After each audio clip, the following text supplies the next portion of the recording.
Vous avez probablement déjà vu le terme API. Les mises à jour du système d'exploitation, du navigateur web et des applications annoncent souvent de nouvelles API pour les développeurs. Mais qu'est-ce qu'une API?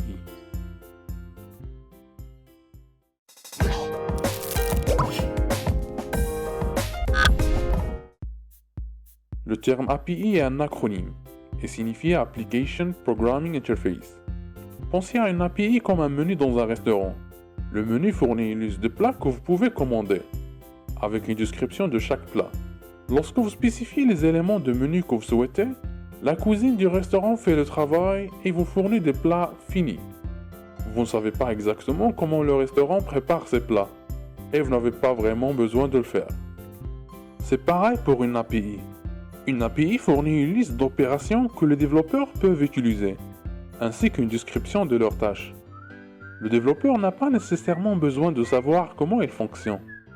Ils ont juste besoin de savoir qu'elle est disponible pour une utilisation dans leur application. Cette métaphore n'est pas parfaite, car les développeurs doivent peut-être fournir leurs propres données à l'API pour obtenir les résultats. C'est donc peut-être plus qu'un restaurant. Mais généralement, c'est exact. Les API permettent aux développeurs de gagner du temps en tirant parti de l'implémentation d'une plateforme pour effectuer le travail essentiel. Cela permet de réduire la quantité de code nécessaire aux développeurs et de créer davantage de cohérence entre les applications.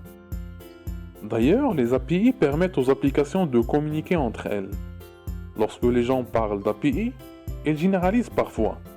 L'API n'est ni une base de données, ni même un serveur. C'est le code qui gouverne le ou les points d'accès du serveur. Dans cette vidéo, nous allons nous concentrer que sur les API web qui renvoient des données en réponse à une demande faite par un client. Les API permettent également à nos applications de modifier les données d'une autre application. Par exemple, vous avez probablement déjà vu des boutons comme partagés sur Facebook ou partagés sur Twitter sur divers sites web. Lorsque vous cliquez sur l'un de ces boutons, le site que vous visitez peut communiquer avec votre compte Facebook ou Twitter et modifier ces données en ajoutant un nouveau statut ou un nouveau tweet. Regardons un autre exemple. Peut-être vous avez déjà vu un objet de Google Maps intégré à un site web. Ce site web utilise l'API Google Maps pour intégrer cette carte. Google expose les API de ce type aux développeurs web qui peuvent ensuite utiliser les API pour déplacer ces objets complexes directement sur leur site web. Si de telles API n'existaient pas, les développeurs pourraient avoir à créer leur propre carte et à fournir leurs propres données cartographiques simplement pour mettre une petite carte interactive sur leur site web.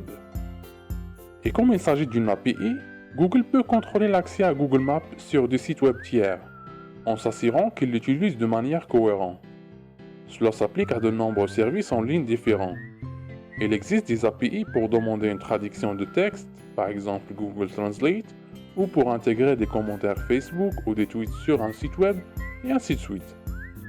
Vous demandez peut-être qui crée des API web. Les grandes entreprises de technologie, en particulier les entreprises de médias sociaux, communiquent fréquemment leurs données globales au public. Mais des API sont également gérées par des organisations gouvernementales, des conférences, des startups et même des particuliers, afin de partager des informations. En bref, toute personne ou organisation qui collecte des données peut être intéressée à rendre ces données disponibles pour une utilisation par une application différente. Et voilà, le sujet sur la définition d'une API touche à sa fin. J'espère que cette vidéo t'a plu et t'a aidé. N'hésite pas à me faire tes retours dans les commentaires ci-dessous. Et n'hésitez pas à t'abonner à la chaîne et me faire un pouce bleu. Et je vous dis à très bientôt pour les prochaines vidéos. Salut à tous!